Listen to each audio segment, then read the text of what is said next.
Sebelum kita lanjutkan perbincangan, saya juga akan perkenalkan narasumber berikutnya yang sudah tiba di studio dan juga akan memberikan pandangannya dalam perbincangan. Kali ini Mas Heri Firmansyah selaku ahli hukum pidana. Assalamualaikum warahmatullahi wabarakatuh. Selamat malam Mas Heri. Waalaikumsalam warahmatullahi wabarakatuh. Selamat malam Mbak Putri. Baik, kita kembali lanjutkan dari cerita Mbak Leni tadi. Mbak Leni sempat mengatakan bahwa dari mantan-mantan anggota ini kemudian ada yang nyeletuk, ada yang kemudian bercanda bahwa jangan-jangan Panji Gumilang melakukan ini semua hal yang berbeda dengan pada saat dulu ketika Mbak Leni masih ada di sana untuk bisa mendapatkan perhatian publik. Apakah memang tipenya seperti itu, ingin mendapatkan atensi dari manapun?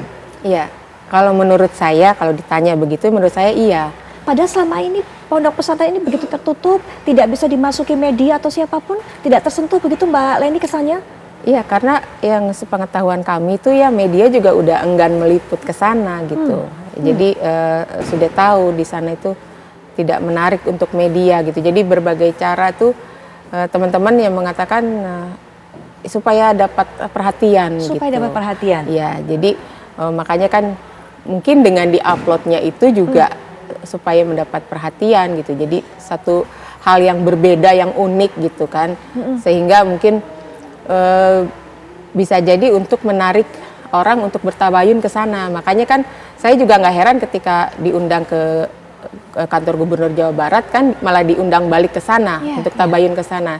Ya, yang saya tahu sebelum-sebelumnya pejabat atau ex-pejabat yang datang ke sana itu kan hanya melihat dari permukaan fisik pembangunan di sana saja. Jadi banyak yang silau akhirnya. Jadi tidak fokus kepada permasalahannya, hanya melihat penampilan fisik dari pesantren itu saja gitu. Baik, Mbak Leni, menurut Mbak Leni apa yang diharapkan Panji Gumilang dengan mendapatkan sorotan atau perhatian dari masyarakat luar?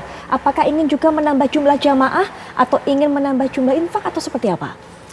Ya, menurut saya sih menambah ini aja ya, perhatian dan keingintahuan masyarakat terhadap pesantren Az-Zaitun gitu. Kalau menurut saya begitu. Karena ya bagaimanapun saya lama di sana ya menyelami juga bagaimana karakter Panji Gumilang seperti ini. Seperti apa gitu. karakternya yang selama ini? Karena begitu terbatas kita mengetahui seperti apa sosok Panji Gumilang ini, Mbak Leni. Ya sangat kontroversi banget gitu sosoknya. Jadi memang selalu menerapkan hal-hal yang di luar kebiasaan gitu. Bagaimana kemudian caranya mendoktrin semua jemaah yang ada di sana sehingga kemudian mereka susah untuk keluar dari itu semua? Kalau itu kan secara bertahap ya, pemahaman bertahap. Setelah hijrah itu kan ada pemanggilan untuk acara tazkiyah atau pembinaan gitu ya, atau tausiah lah istilah di luar itu. Jadi umat-umatnya dibina secara berkala gitu, dipahamkan dengan dalil-dalil Al-Quran, dengan pada awalnya itu pemahaman Mubai'ah 9, kemudian Sabta Subayah atau janji setianya lah kepada NII gitu ya. Padahal yang kami tahu itu sebenarnya ini NII KW 9 gitu.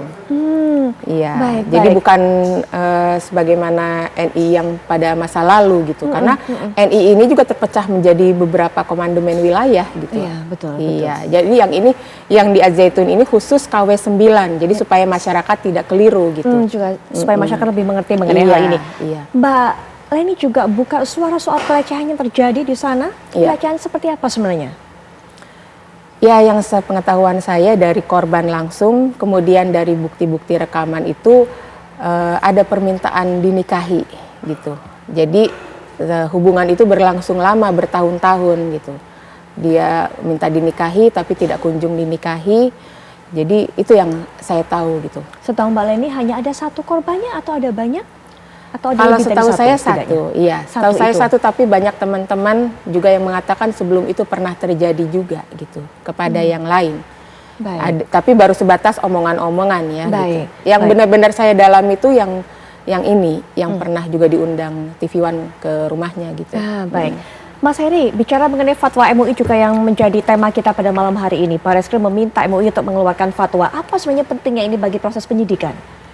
Ya, ini sebenarnya lebih kepada hukum Islam ya, kalau kita bicara fatwa ini kan. Jadi kita ini kan akan melihat juga sejauh mana kedudukan fatwa itu dalam peraturan perundang-undangan, agar jangan sampai nanti ini diarahkan ke sana sehingga fatwa yang dikeluarkan kemudian tidak bisa digunakan dalam konteks hukumnya tadi.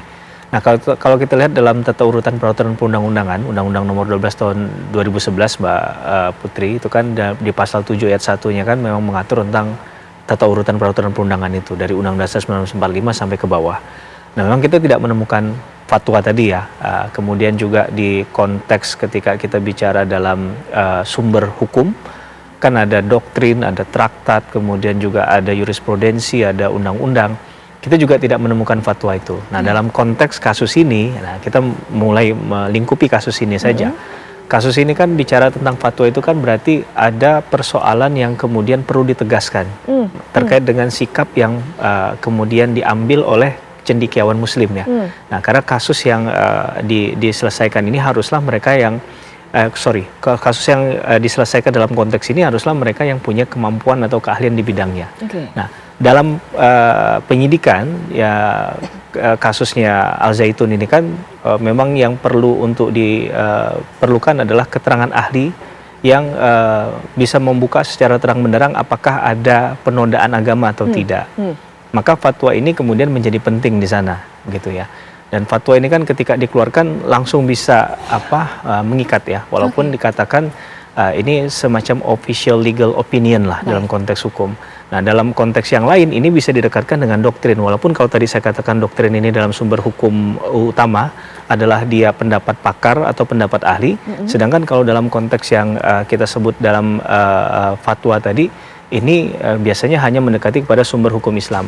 Nah, kalau dalam konteks sekali lagi kasus ini adalah penodaan agama, memang perlu untuk dipertegas apakah memang ditemukan adanya penodaan agama yang dilakukan baik dari statement ataupun dari sikap perilaku yang dilakukan oleh Panji Gumilang yang sekarang prosesnya sedang berjalan begitu ya. Nanti kita lanjutkan kembali Mas Heri, Mbak Leni, kemudian juga ada Pak Iksan dari MUI, tapi setelah jeda berikut ini kami segera kembali saat lagi.